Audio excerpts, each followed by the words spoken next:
everybody. Welcome to the Hallmarkies podcast. We are so excited today to be here to be talking about episodes 6 through 10 of season 2 of Sweet Magnolias. So much fun. I hope you all have enjoyed binge watching it. And we are here today to talk about and break down each of the episodes. And we have with me, Austin Burke is here. I'm here again. I am ready to talk about this crazy season as a whole. Yes, and Anne is here. Hey, everybody. Glad to be back. Some good episodes ahead here.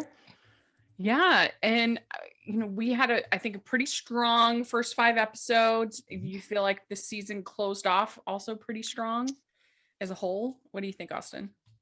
I think so. I think there were some really unexpected plot points, some unexpected issues that come into play with the romances, which was nice. A couple of storylines.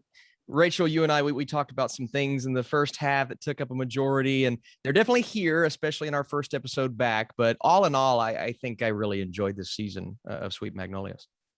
What do you think, Anne, overall? Yeah, I really like these second set of episodes, and I just really like this season. I think it is definitely better than the first season. I think just because we know the characters more, but I just think that the storylines are good and that there's some surprises, and it's just they're just really keeping me, engaged. Yeah. The only thing I have to say overall is they need to find another illegitimate father besides Bill. I mean, the only person in the town. Yeah, I mean, I was just like, are you serious? I wouldn't be surprised if next season there are like 3 more kids somewhere. They just keep adding on. And at this point, he's the number one suspect at all times for, paternity. It's just they should just do the test first and then do more research. Yeah. This is not good. Yeah. It's like Vince Vaughn in that movie where he's the sperm donor. Oh. Yeah. That's good. All right. So the first episode is called Find It in Your Heart. And it's when the mayor won't see them, the Magnolias take their plans to the next level. At karaoke, Helen and Eric give the town something to talk about.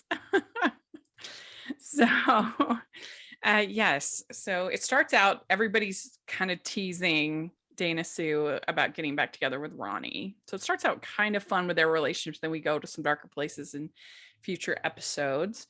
But yeah, we also have Eric getting put in the friend zone by Helen pretty hard. Yeah. What do you think about that, Anne?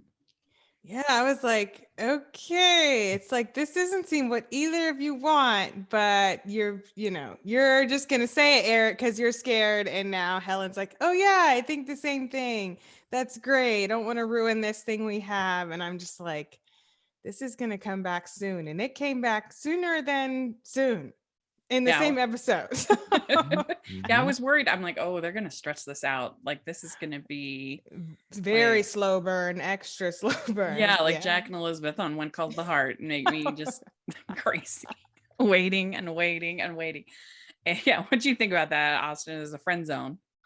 As a massive fan of Eric, this hurts me. And it continued to hurt me because, excuse me, it happens all throughout this second batch of episodes. We're going back and forth and back and forth. And I'm just like, can my guy, Eric, not catch a break here? But then, there are some things with him that he's having to work through as well. So it does go both ways. But at the same time, I'm just the whole time I'm rooting for Eric because I want it to work because I love these two together. Yeah, and we do in future episodes. We learn a lot about Eric and in his character. And at first, I was thinking, am I not feeling the chemistry as much between Eric and Helen as I wanted to, as I felt like I was going to?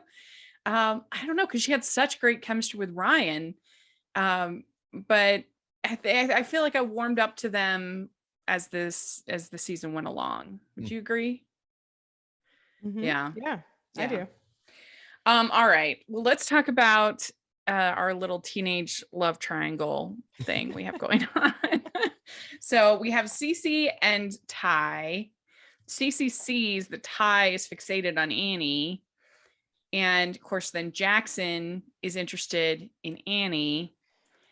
And so it's, I guess, like a love square. Yeah, it's kind of like a, And I know, Anne, you were not a Jackson fan. Did you warm up to him? We're going to talk more about him in future episodes. I just keep thinking, I guess, because I watched season 1 right before this, and I saw him making these like mean comments, and like, even at the prom night, he was like, Ty, like, the second bedroom on the left is, open upstairs. And Ty's like, what are you talking about? Like, we're not trying to, do that. And he's like, oh, like, and I guess I still have that in my mind. So I'm just like, you're going to have to work really hard to show me that you're like, not, this person, that jock, you're going to have to work a little harder. But I mean, he is being consistent. And so I can give him that, seeing some consistency and, trying to, be better and be more kind and all that. So I didn't know that I was such a fan of this sort of like bad boy jock reformed, but it is clear that I am. I usually am. I just think I just really don't like him. Yeah. Because I usually am. Because in One Tree Hill, I was, with Nathan, and that's like the same thing, basically, literally the same character. But I've seen that whole show. So I saw very slowly how he changed to the end.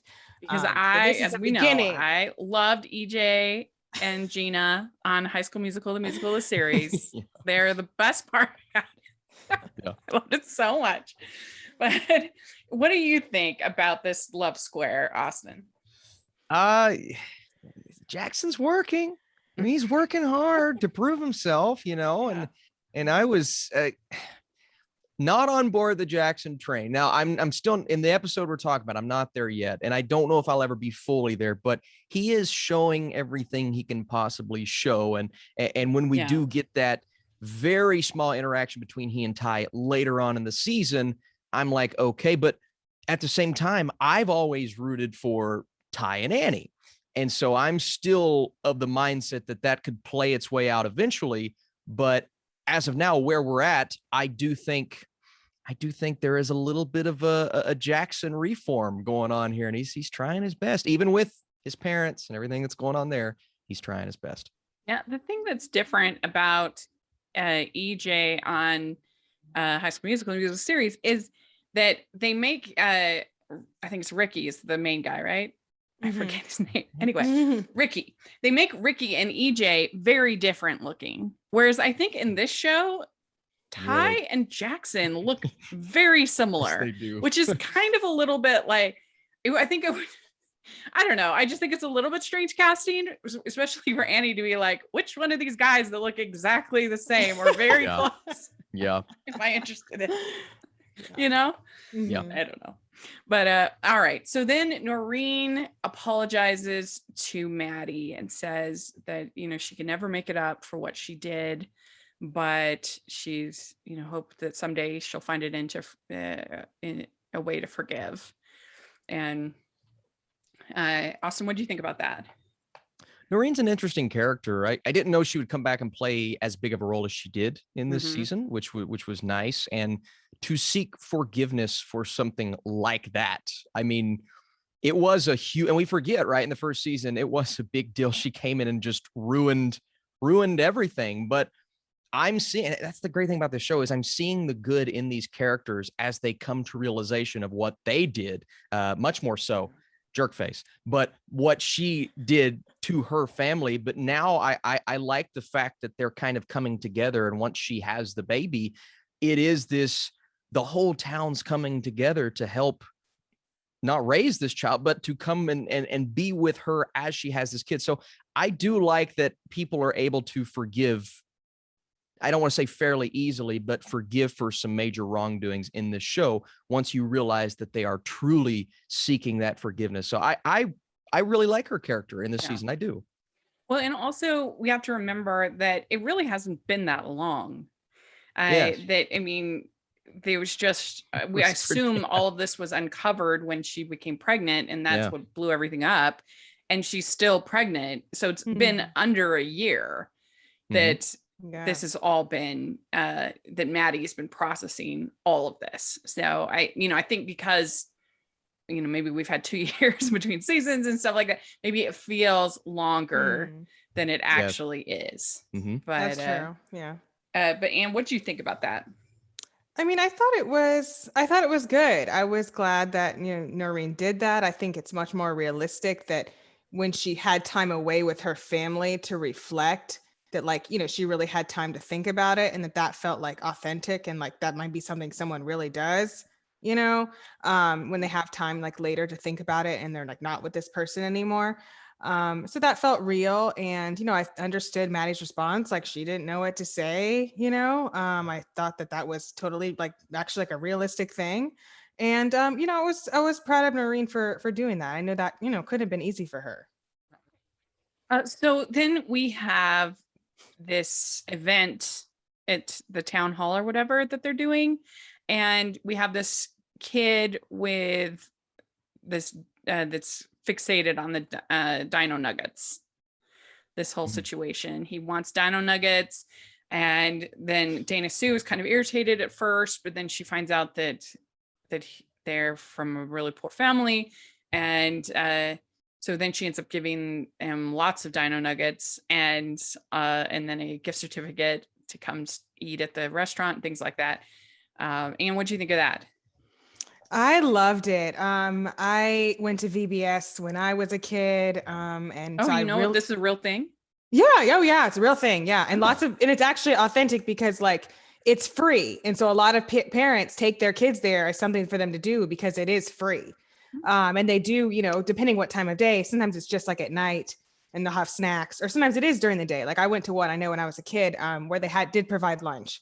And so they, it's a real thing people do. So like I connected with it because I was so involved in it when I was a kid. And so it meant a lot to me that they showed it, because I'm like, they never show stuff like this, like in TV shows, and I'm from the South. So to me, it's like a total normal thing, but maybe to other people, it's like totally weird. I'm used to it. And so I really liked that. And I was so moved. Like, I don't know. I watched it again last night. I was watching this episode and like, I'm like misty eyed every time I watch Dana Sue, like give this child these stuff to take home. I don't even know why. Like, I'm just like, this is so like sweet.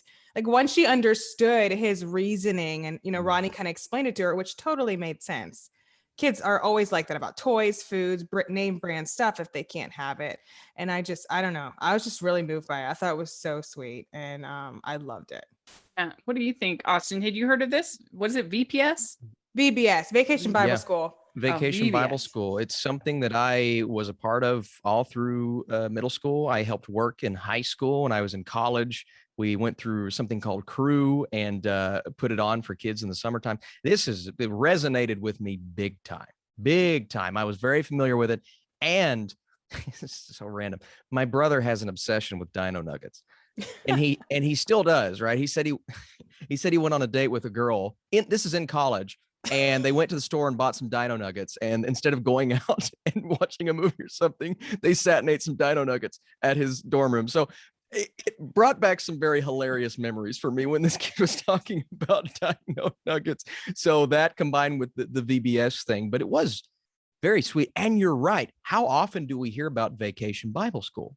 Never in a program like this. Yeah, exactly right. So I think that is super cool to bring awareness to something that does so much for families and children all across a lot of these southern, I'm in Kentucky, but a lot of these southern eastern type states. Yeah, because I'm not a traditional Christian, so a lot of those kind of things that are part of that I'm not aware of, and I think that it seemed like to me that this boy was a little on the spectrum. To me, I felt that. I could see that. Yeah. And I think that it can be challenging when you're not somebody who's familiar with, because the spectrum can vary so much and the behaviors can be so different depending on the person. And when you're not familiar, especially with a child, with how they express themselves, it can be a little frustrating because you're trying to communicate, they're trying to communicate, and it's not working, right? And so I thought they showed that actually pretty authentically, of that frustration of trying to communicate, trying to help, and just not being successful. So, and then we end with this episode with Eric and Helen doing the karaoke, and something to talk about. That's a pretty good karaoke song, I feel like. Yeah. It was good. So what would you give this episode 1 to 10? What do you think, Austin?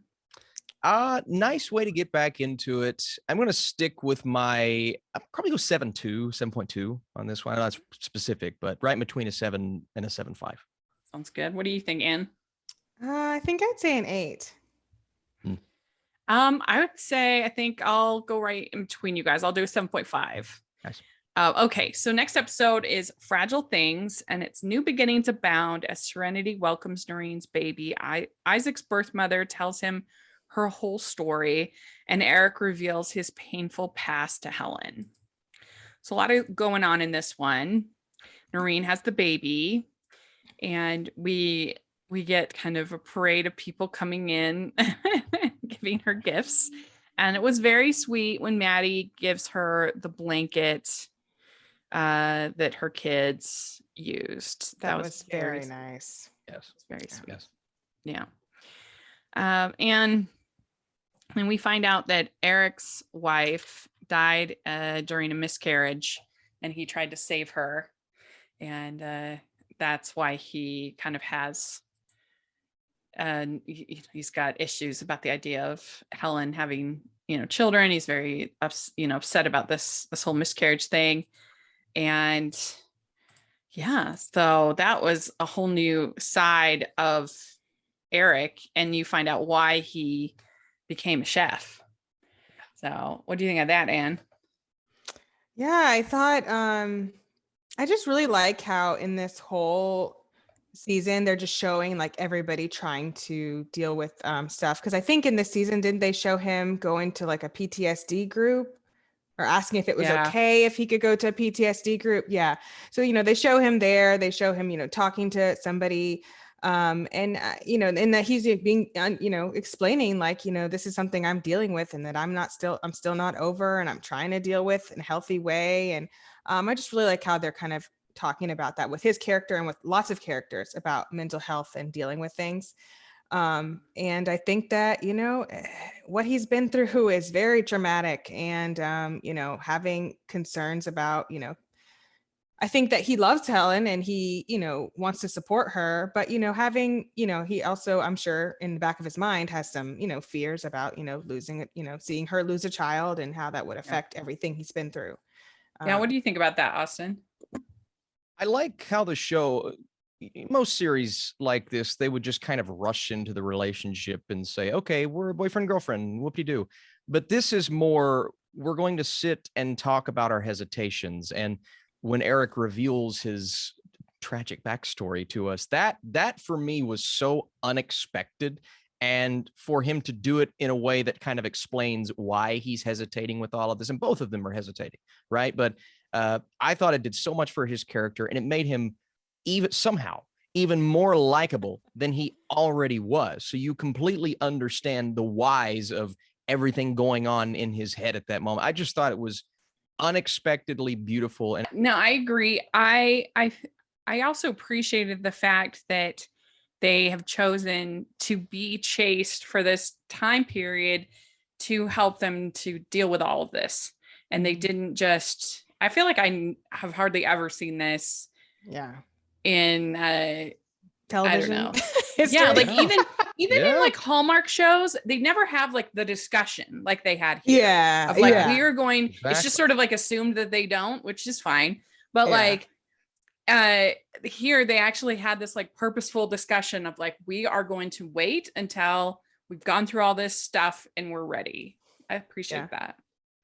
Well, it's like you're watching a rom-com, right? And the guy, he has all this stuff that he wants to tell this girl, but he never says anything. And it's not until the end of the movie when everything finally comes out. Well, in Sweet Magnolias, they're sitting down having this conversation very early on in the process. And I think that's great. I think that feels more realistic than the way that it's normally handled in shows like this. Yeah, I agree. Especially because they're adults. Yeah. Yes, exactly. And so we have this scene between Peggy and her mother explaining why she doesn't want her to tell, or not explaining, telling her not to tell the father about Isaac.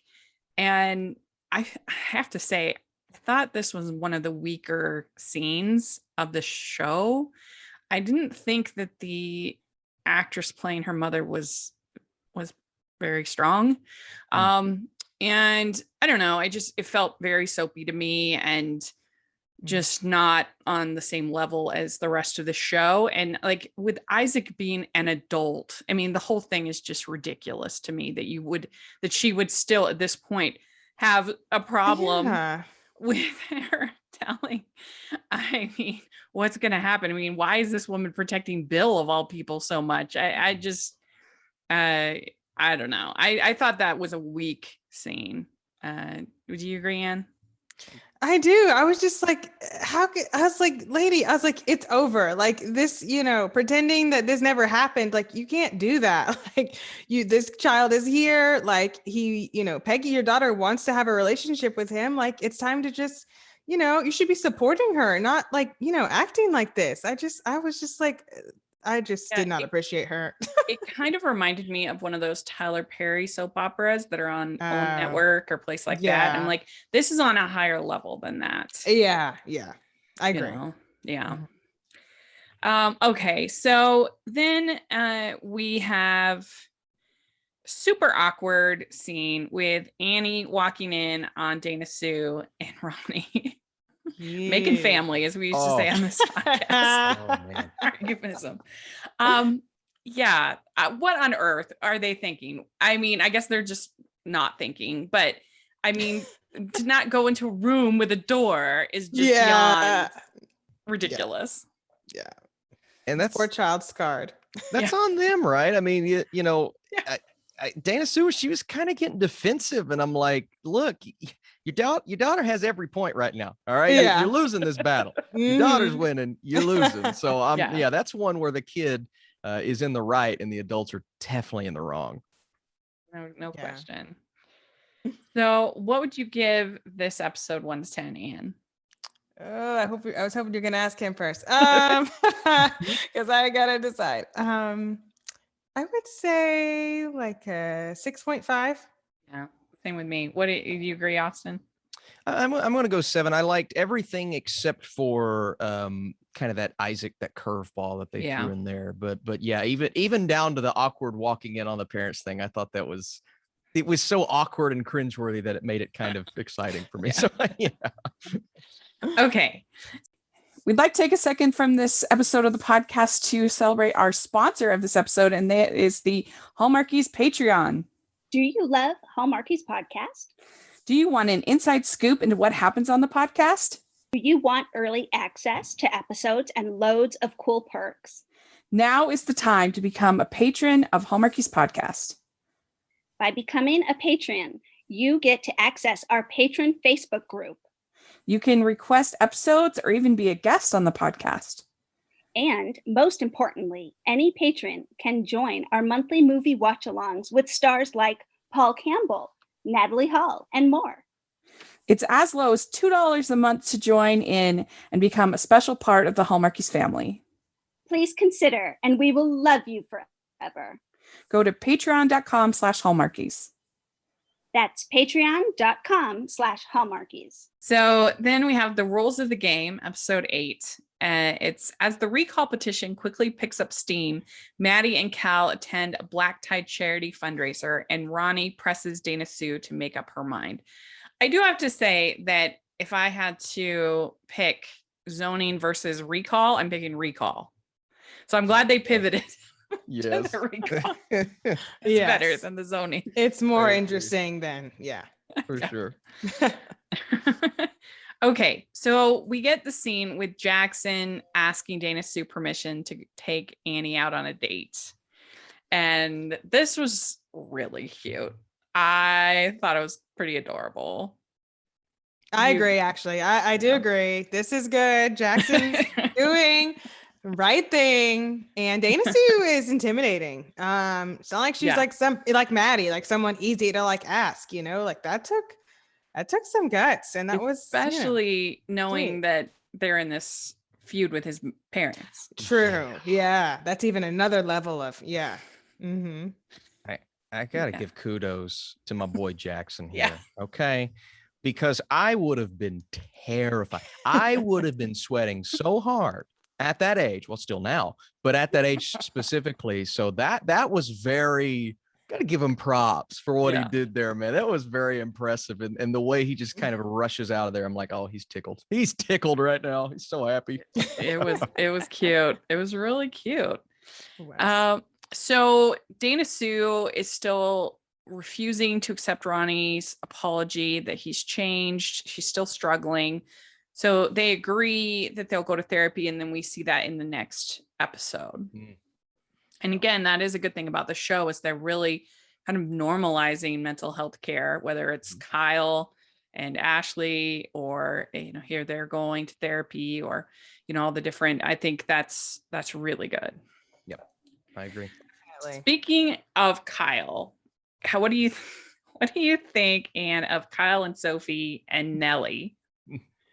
Our little nerdy love triangle. Yeah, it's this like cute little nerdy love triangle. Like I like they're like gave Kyle something, different, because there's not plays all the time anyway. And he's like getting into this whole gaming thing. And I think that's cool that he's like doing something different, and that he's like happy and like making like new friends, I guess. And I mean, not Nellie, but Sophie. And I like it. And I think that Sophie's just like, Kyle, like, don't you know that obviously this girl likes you? And he's just like totally oblivious, like, up here, like, has no idea. And I'm just like, have you like been like not existing? Like this is so obvious. But I think it's cute. I like it. Those mayor's kids, the mayor's kids are just causing all kinds of trouble. They are. They really are. And I don't game at all. I don't at all. And can you like can a normal person like design a video game like this? I guess. I mean, it's above my pay grade. Like I see the kids are doing things like that nowadays, but yeah, I guess this is something that it felt real. So that's yeah, I don't know if like you can just like, without like paying like so much money, if you can do that, like I have no idea. Yeah, I don't know if you need like the code, or if there's some kind of like kit that you buy. I have no idea. It must be geniuses like to create a game like that. If they're actually doing that, that's pretty impressive. Yeah. If you're listening and please tell us in the comments. We don't know. But they're getting closer, and Nellie is clearly interested in Kyle. But then who do you like? Who do you prefer? Do you like Kyle and Sophie, or Kyle and Nellie? What do you think, Anne? I don't know. I think I kind of like Kyle and Nellie better. I guess I just know her, or she's been around a little bit longer maybe. But I also just think that it's funny that he's just like totally like oblivious, and then like when she realized, then they're like so happy, and I just think it's sweet. So yeah, are teenage boys this oblivious? I mean, like Kyle is, Austin? 100%. 1000%. I've been there, and not done that, because I was as oblivious as he was. So yeah, absolutely. But I'm with you. I think the side eye that Sophie gives when she joins the group, I thought that was great. They cut to her face, and she's like, but then she says, "Go for it," and I loved that. Instead of getting, she says, "Go for it." That was so sweet. I really like this whole new direction of television, whatever, that for the most part, they're not doing this whole pitting women against women, or teenager against teenager. Cause I think that they're like, out. It's just like, no, like, let's do something different. Like, let's just go away from that. We've been doing that for, 20 years. Like, it's just not. So I like that. I also like the fact that they're not treating these teenage relationships like they're for like forever love or whatever. Like, I feel like they're kind of treating it normal, like you would. I remember a few years ago at our local library, there was a sign, this is right around Valentine's Day, a sign saying, for teens, is saying, are you down about love? And come to this teen meeting or whatever. And I was just like, what? I mean, really, do we making people feel like they're terrible, that they're teenagers feeling down about love? You're a teenager. What? Teenager. I really hope you're not down about love and you're a teenager, because you got a long way to go. Did I know what love was as a Yeah, teenager? You know what I mean? Like, I feel like a lot of these shows, and then also like things like Twilight and Harry Potter stuff, like they find the love of their life when they're a teenager, and you're just like, calm down. Yeah, I agree. My goodness. Yes. Okay, so then we have Cece kind of ghosting Ty, and Ty gets upset and wants an apology from Cece, and it's like, of course she ghosted you. You're I don't know. He's not being my boy. I love Ty, but he's being.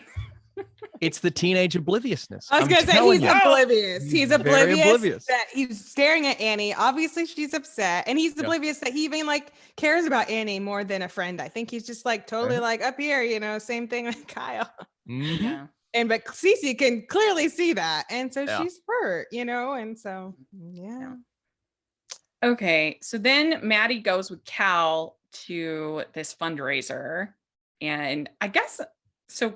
Cal is like really famous. Like, what kind of level? I mean, I'm not that big on my baseball, you know, so I don't know, but like, is he like an all-star? He was like an all-star. He was like a top tier player. Is that what we're supposed to believe?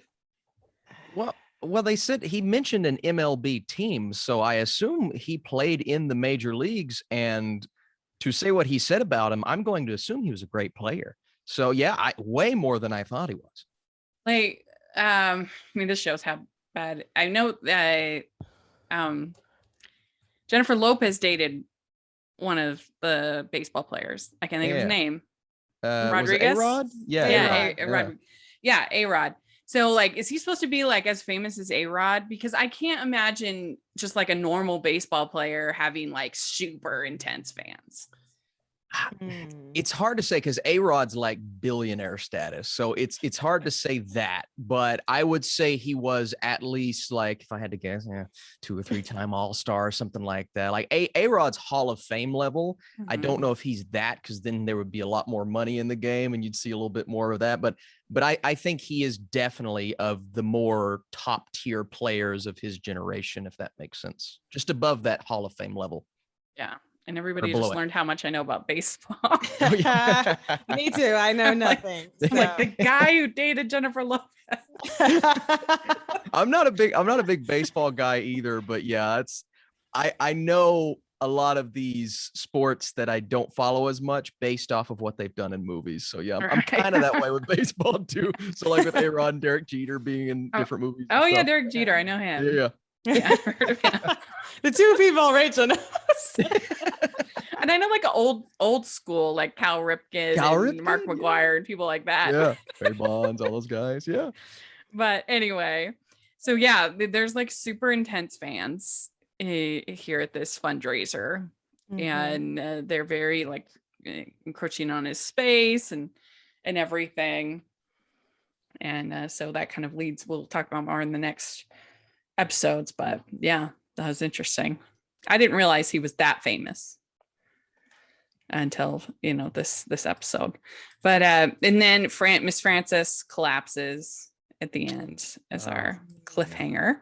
Yeah. So, and what would you give this one? Or I guess I went to you first last time. Austin, what would you give this one? I really liked this episode for some reason. There were a lot of great stories. I'm going to go 7.8 on this one. Okay. And Anne? Okay. I would say 7.5. Yeah. Yeah, I agree. Okay. So then we have episode 9. It's called Dear Heart. And its friends gather to plan a celebration of life. Meanwhile, counseling is off to a rocky start for Ronnie and Dana Sue, and Isaac meets his birth father. And they have this. So Miss Frances wants to have a celebration of life, which I know a lot of people do. But sometimes I feel like that people need to be allowed to grieve. And when people want their funeral / celebration of life to be this not sad thing, I actually feel like sometimes, not in the case of Miss Frances necessarily, but like sometimes it actually can be kind of selfish. Like, you don't want people to be sad, but people need to be sad. Yeah. Like, you need to be able to feel that this person is missing. And then the whole point of all sort of the rituals that we have for grief and loss is all sort of to help you hopefully begin to process what has happened. Yeah. And so because I hear that people say that all the time, like, I don't want people to be sad. People need to be sad. But the thing is that, funerals are weird because, funerals are for living people, they're not for the dead person because they're gone. And the living people need to grieve. They need to process. They need to start to do that. And so it's like this person who's gone, they want a celebration of life, but funerals are honestly for living people to start kind of this process. So, I mean, I understand, what you're saying, Rachel. Yeah. And everyone grieves in different ways too. And I think that there's a lot of expectations at funerals. We all have to grieve in the same way. And that there's just from things that have happened in my life, different family members grieving in completely different ways. And you may look at that and say, well, that's uncommon, but I think everyone should be allowed to grieve in their own way, because especially when it first happens, that process, it's the worst part of it because you just don't know how to respond. So yeah, Rachel, I'm completely with you on that. Yeah. I mean, I've always liked the idea of a wake after the funeral, gathering together. And a lot of times because it's like an Irish tradition of it's in like a pub or something, and people share stories and, that kind of a thing. And a lot of times people have like a little luncheon or whatever. And I think that's the way to do this sort of more relaxed style. But, everybody gets to choose, have their choices. But I wrote down, I'm like, I'm not a fan of this kind of, like, I think you need to have time to grieve. And so there was a great scene between Maddie and her mother, I thought, in this scene, where, she says, I don't know what I would have done without you in this divorce. And because remember when the show first started, they were kind of at odds, and they had to make up. And so I think that was a really good moment. That was a good moment. I liked that one a lot. Maddie's mom's coming in MVP conversation here. It feels like every scene with her is just fantastic. And Rachel, I forgot that they were at odds at the beginning. I did too, actually, till she just said that. It doesn't feel that way, because especially when she's sitting there telling her mom how much she means to her, I'm like, this is powerful, man. This is powerful, because we all have that person in our life that we feel that way about. So that was one of my favorite scenes of the show so far. Yeah, I agree. It was a really good moment. Okay, so then we have Dana Sue and Ronnie in marriage counseling, and they're asked to read their vows, and he hasn't brought his, and he says, well, I know it by heart. And basically kind of her response to that, if you knew it by heart, why did you break them? And so that's a pretty intense scene. And and she says trust that has been broken, and it's really hard to repair. What did you think? I'll go with Austin first. What do you think about that whole dynamic? That was tough. That was tough. It's beautiful. It's real, because those emotions are there. It's very evident that they're trying to find the words to say to each other, and in that situation, it's hard because they keep going back and forth, and I'm thinking to myself, with same thing with our other romantic storyline, just do it. But every time one of these problems gets brought up, Dana Sue will bring up something, and when he's going about his wedding speech, that was a genuine thing that I believe that she felt in that moment. So it was hard to watch, but it felt real for me. And I found it to be a very impactful scene. And what did you think about this dynamic between Dana Sue and Ronnie? I think it's really real. I've been in Dana Sue's position where she is, and I think that this whole storyline with reconciliation is very authentic and very well written. And I'm like, she must have someone telling her, a real experience, because I think it's really real. There's so many up and downs in reconciliation, and there's, when, you're the person that's been hurt, you just feel, so much frustration, so much, anger, so much sadness, which is, what Dana Sue was feeling in that moment. She was just, she was overwhelmed, she was triggered, she was sad, she was angry. And she left. Think that they ever do reconciliation storylines. And I think they have the opportunity because they have 3 different ladies. So they have different things they can talk about here. It's not just one person, because if it's one person, they're not going to do that because it's boring. It's not as interesting. They can't make it steamy. They can't make it slow burn, fall in love with somebody, because it's healing something. It's not going to be, like that kind of drama that TV wants, Yeah. So I'm proud of them for doing this. And I know that I related, and I'm sure a lot of other people do. And I think that it's actually authentic. So to do something that's not seen a lot and do it well, I think that's great.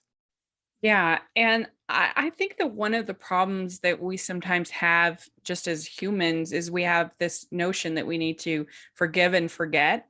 And I think that is such a damaging idea, because it's impossible. What you can do is learn to forget about the pain. And because that's always going to be part of who you are. Well, when someone's hurt you, that's part of you. Have a wound, and that wound is part of you. But you can heal, and you can forget about the pain, but it takes time. And I think that Dana Sue is going to need time to heal and make something new. The idea that they're going to go back to their original relationship, and she's going to forgive and forget, and everything's going to be just like it was, is not realistic or particularly helpful. Like, they have the opportunity to make something even better in this new phase that they could be in. I think that it's definitely a very well done, and I think very well acted situation that they're doing for Dana Sue and Ronnie. I've always said I've been really good at the forgiving part in the past, but when it comes to forgetting, it's always just in the back of your mind, right? And that's something that just speaking on my relationships prior to the one I have now, I've always struggled with the forgetting part, and it always comes up when it comes time to confront that once again, right? Because I really struggled with taking the time for myself to go through almost the therapeutic way of getting over those emotions, right? So I love the idea that this show is allowing our couple here to go to therapy and to talk out these emotions and to get mad and frustrated, but at the end of the day, be able to come back and talk about it again. So I found it to be something that felt more real, even though I've never personally gotten that experience, if that makes sense. I just thought it was a very well handled moment in their relationship, and I'm starting to come around on them. I think, and I give a lot of credit to Brandon Quinn, who we have interviewed, and I'll put a link. I give a lot of credit to Brandon Quinn, because it is tricky to keep Ronnie likable. When he's hurt one of our lead characters so badly. And they managed to. I feel like they've been successful in doing that so far. They have. Yeah. Well, next big surprise, Ryan returns, and he's the grandson of Miss Francis. I think you said or nephew. Is it nephew? Maybe it's nephew, and she was his great aunt. Maybe something like something like relation. And so he's back, and of course that causes all kinds of problems for Helen. One thing I didn't really buy is that you have that Ty's physical therapy is taking longer than he wanted. And it's as if there is nobody none of these talent scouts are willing to wait for him to finish. And I find that kind of hard to believe. Like, it's not like he's going to be in it for years. We're talking a matter of it's going to take him a few more months than expected. I feel like there would still be tons of colleges still interested in him. So it's tough. The way they're going about it is they're saying that he wants, did they say Division One? I think they may have said Division One. I think so. Okay, so he wants the division, he wants the top tier colleges, and he's not willing to go a tier below that.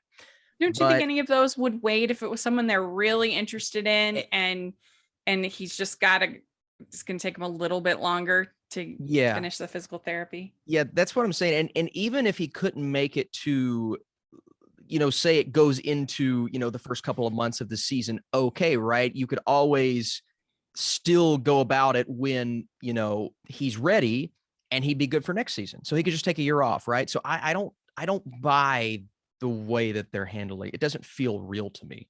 Plus also, and again, you've seen my baseball knowledge, but college really isn't that big a thing for baseball, right? Don't they go to the minor leagues? Yeah, not near as big as other sports, for sure. Yeah. So, anyway, but I do like the fact that Ty's starting to think about, okay, what else am I good at? What else am I interested in? What do I like? That's, something that everybody, should you shouldn't have all of your eggs in one basket when you're only 18 or whatever. Yeah. We'd like to take a second and thank our sponsor for this episode of the podcast. It's the Hallmarkies merch store. Are you looking for that perfect gift for the postable, Hardy, or Hallmarky in your life? What about getting that t-shirt or hoodie that will help you stand out at your next holiday party? Now is the time to check out the Hallmarkies merch store. Full of festive designs by artists like Jessica Miller, Carrie from Hallmark Comics, and more. You can even have more than just shirts, but totes, cell phone cases, notebooks, mugs, and more. And it isn't just Hallmark. We have designs for Anna Green Gables, Man from Snowy River, The Nanny, and more. Every purchase at the merch store goes to help support the podcast and allows us to make the great content you know and love. There are frequent sales, so go to tpublic.com/stores/Hallmarkies or see the link in the description. That's tpublic.com/stores/Hallmarkies. And we find out that Bill is Isaac's father. That's the big reveal. Oh my gosh. Okay, I have to ask you guys. Okay, so I thought it was two people before they revealed it was Bill. I'm wondering if anybody else thought the same two people. Well, one of them was a joke to me and I just thought it'd be funny. But the other one, I really thought it was. Okay. So who did you guys think it was before? I didn't think anybody. I didn't. I mean, I feel like who else is sort of that? Who is Bill's age? It seems like most of the other men are kind of younger. But I guess he thought Eric was his father for a while. I mean, what other guys do we have? There's Jeremy and Ronnie and Ryan. What other guys do we have? I can't even think of any other. I mean, that's most. I mean, yeah, that's most of them. So you thought one of them? I thought, yeah. Okay, so I thought it was gonna be Ryan, and I'm like, okay, I'm like, maybe Ryan just really has a type. Like he really likes black women with short hair. Like this is like, maybe I don't know. So I thought maybe it's him because then he comes back to town, and then of course they drop it. Oh, well, Peggy said she wants to talk to me. Then I'm like, oh yeah, it's definitely gonna be Ryan. And then they talk and like nothing really happens. And I'm like, okay. Yeah, I guess if she had the baby in high school, then it could have been someone like Ryan. I mean, yeah. And then I just thought, oh, they need to make it the mayor. It needs to be the mayor's son, just because I was like, that would just be really, because the lady would be embarrassed, even though she shouldn't be. And it would just be like, I don't know, just something, And I was like, and then they show, the mayor talking to her on the bench and she's like, I'm not keeping your secrets anymore. So they were just trying to throw me all over the place. And I'm just like, tell me who this person is. So many emotions. What do you think, Austin? Did you think anybody or? I didn't really, I never really formulated anyone. I mean, to know now that it should have been obvious. Because who else, it almost feels lazy, but it makes sense in the context of the show. So it's like, you kind of have to go in that direction. Right. But yeah, I didn't really formulate any guesses, if that makes sense. Mm-hmm. Yeah, it does. Yeah. And then we have Mary Vaughn threatening to expose Cal's past. and he evidently has had some anger issues, which we've known about. And I don't feel like any of that would really be that big a deal. I mean, I guess people are nervous about a coach, but I mean, it was a long time ago, and you know, he paid the price for whatever he did. Yeah. I don't know. I wonder if people would really be that scandalized by it, but I don't know. What do you think, Austin? I thought it was going to be way bigger than it was. Mm-hmm. I was thinking like, okay, something happened. He has a kid somewhere. Or, you know, it's one of these like big time. And then they said what it was. And I was like, oh, you know, again, I did sports in high school. My coaches got really angry.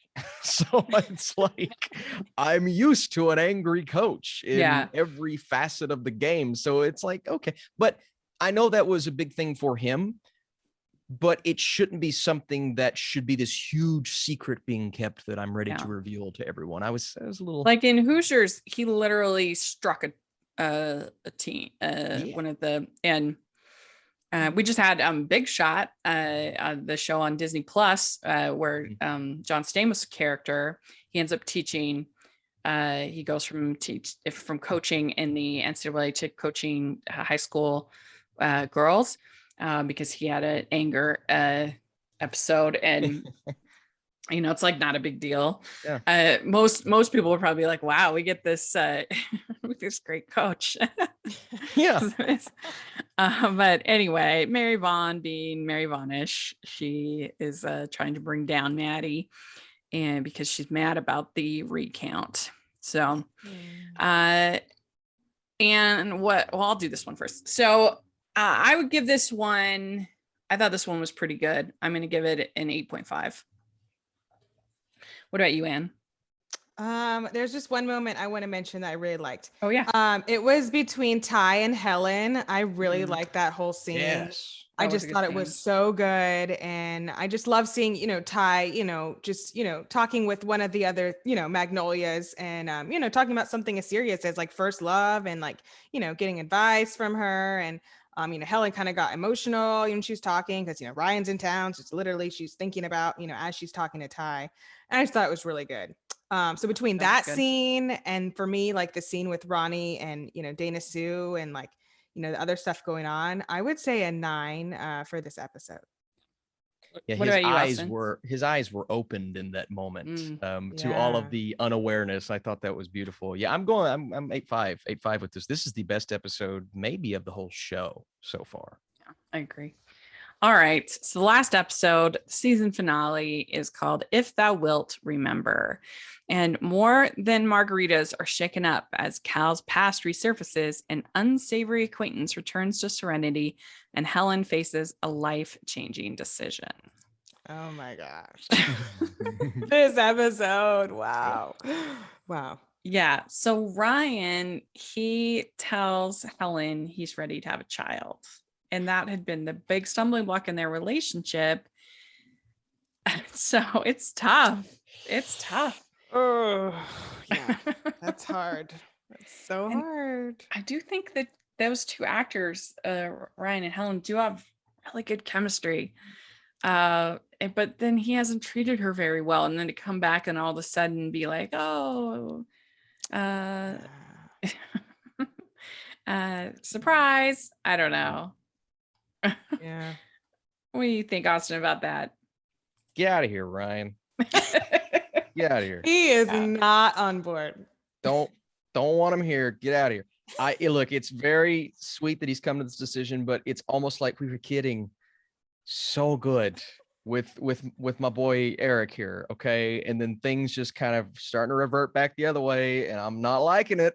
I'm not a fan. So I hope we get some more, because Eric's the phone call and she doesn't answer it and she puts it back in her pocket. I'm like, oh, answer that phone. But you know, it happens. Yeah.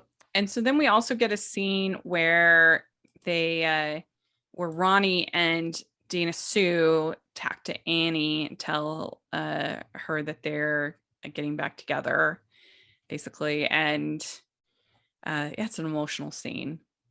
Yeah. Annie was like, she was like, she didn't know what to say. She was kind of like jarred and overwhelmed and happy and just, overwhelmed. And I think the actress did a good job in that scene.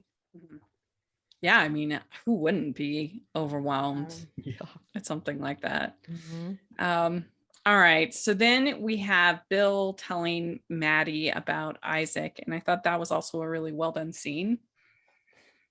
Just, I liked when she says, "I can't handle another surprise. I'm full of my surprise." And boy, and I mean, in Bill's defense, he didn't know about this, so it's not like he was trying to hide it.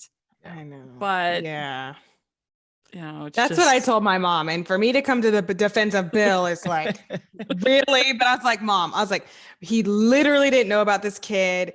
At that time, he was just a horny teenager. Like, he wasn't like married to Maddie. Like, this is kind of different, but I know it's all it gets piled in the thing. But I was like, he literally didn't know this child existed. Like, he just found out, now he needs to do, do the right thing and, get to know Isaac and, be there. But he really didn't know. But in Maddie's defense, she's also kind of right that just like he creates a mess wherever he goes. That's true. There's just some people that are just draining, like I don't even know if they 100% mean to be. They just are draining to have in your life. And Bill is definitely one of those. Yeah. When she listed off all the people that he's affected, she's like naming all the kids, and then she starts naming the adults. And I'm like, ooh, this is savage, but she's got a point. It's very accurate what she's saying. But it's the first time I felt like he shouldn't have done that, obviously. But at the same time, right, he didn't know. So it's a very tough situation, but you're right. He's in the wrong almost everywhere he goes. So it makes sense that they went this way. Yeah. Yeah. We find out that Cal has an assault and battery conviction. And then because of that, they terminate his contract. And I guess maybe he should have been upfront about that. If he just told them when they signed the contract, then it wouldn't have been a surprise. Yeah. But yeah. So then Ryan reads a poem in honor of Miss Frances. It's called When I Am Dead, My Dearest by Christina Rossetti. And it says, "When I am dead, my dearest, sing no sad songs for me. Plant thou no roses at my head, nor shady cypress tree. Be the green grass above me with showers and dewdrops wet. And if thou wilt remember, if thou wilt forget, I shall not see the shadows, I shall not feel the rain, I shall not hear the nightingale sing on as if in pain. And dreaming through the twilight that doth not rise nor set, happily I may remember and happily may forget." So that's the poem. That was very well done, Rachel. Thank you. That was very well done. But it was very sweet. I guess it was Miss Frances' favorite poem.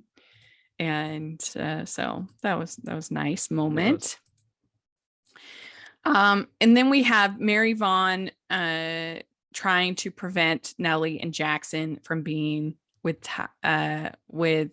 Kyle or Annie.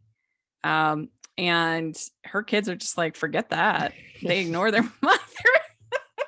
Both of them just said, well, whatever. We'll just. Yeah. And Nellie kisses Nellie kisses Kyle, and Jackson is with Annie. So it's pretty cute. The Nellie Kyle kiss was pretty. It was more intense than I thought it was going to be. I'm like, oh, Kyle, let's go. Come on. Weren't they by the kissing tree? Oh, were they? Oh, I didn't realize that sounds right. I can't remember if that was when they were, or they just went by it and said, "This is the kissing tree." But it was more involved than are ready for. Poor Sophie, though. I like Sophie. I know. I do like Sophie. Yeah, she's sweet. Okay, and I did like the fact that both of them were ignoring their mother. That was funny. Yeah. And then we see this at the kind of wake kind of situation. The fan from the fundraiser comes back and basically kind of lunges at Maddie. And so then Cal punches him in the face, and then he's basically taken off at the end, and that's kind of he's arrested. So then the big cliffhanger is we have Ryan proposing to Helen at the end. And please don't make us wait 2 years to find out. Oh no, please don't. I can't wait that long. I can't wait 2 years. I can't. I mean, I can't imagine that she's gonna say yes. Right? Do you think, Anne? I don't know, Rachel. I really don't know. This is the one thing that was, that was blocking her and Ryan. And now he's saying, like, I've seen the light. Like, I want to, bring children into the world. And so it's a lot of history there. I don't know. I like Ryan. I'm sorry. I think it's just nostalgia because, when I was growing up, I never saw couples like my parents on TV. So I really it's totally not objective because my dad's white, my mom's black. I think that's just, I'm putting my own self onto it. But I just really like Ryan. I think the guy is really handsome. I think they have really, really good chemistry. Yeah. And I like Eric a lot, but I wanted her to give Ryan a chance because he has been just in and out of her life. I want him to be there and to prove that he is who she thinks he is. I want to see and she might do that. I could see her giving him a chance, but I have a hard time believing that she's actually going to end up with Ryan in the end. But who knows how long this show will go on, so they could stretch it out. But I don't know. What do you think, Austin? Is she going to say yes? He will be so sad. Yeah, first I had to come around on Ronnie, and now I have to come around on Ryan. Like all these R names that are coming back into people's lives. I don't know if I can. Look, Ryan is, I love the fact that his mind is here and his mindset's kind of shifted. But yeah, you've introduced me to Eric. I can't go away. I mean, Eric's just the best. So, I can't do that. I can't do that to my guy. Come on, Team Eric all the way. Well, the other thing too, is I feel like that's a big thing to change your mind about, like huge, whether you want to have children or not. Yeah. And for him to all of a sudden he wants to have children, I feel like if I were Helen, I would need a little more information. Sure. Yeah. About this, that's totally fair. Yeah. About this, to really trust that this is like a real, that he's not just saying what needs to be said, kind of a thing. And so that's interesting. And of course, he doesn't know that she almost had his child. Yeah, that's true. If she reveals that, that's going to upset him that she hasn't said anything to him about it at all. Right. Ooh. So I mean, he was gone, but still, I don't know. I do like Eric, but I do think, I don't know if their chemistry is quite as good as with Ryan, but I think he's probably a better fit for Helen. But we'll see. It'll be interesting. We'll be excited to see the new season. Thank you so much, Austin, for coming and doing this, both episodes with us. We sure appreciate any time we can have you on. This is always a delight. And so where can people find you and your content? Of course, Rachel. Thank you all again for having me on. You guys can find me on YouTube, Austin Burke, letterboxed at the Burkinator on Twitter and Instagram, just writing reviews and doing as many videos as possible on as many series and shows and making myself very tired in the process. But I was so happy. This was one of the shows that I want to keep coming back to because the storylines are just so good. Thanks again, guys, for having me on. Yeah. And Anne, what about you? You can find me on Twitter and Instagram at awscott21. And you can find me at Rachel's Reviews, all of our social media, iTunes, YouTube, and on Rotten Tomatoes. So please check that out. And make sure you're following the podcast at Hallmarkies Pod and Hallmarkies Podcast, all of our social media. And if you are listening on iTunes, please leave your ratings and reviews. That helps us so much. And if you are watching on YouTube, please give this video a thumbs up and subscribe to the channel. We appreciate that so much. We also have our Patreon group and merch store. All the information's in the description. And thanks again, everybody. And we'll talk to y'all later. Bye. Bye-bye.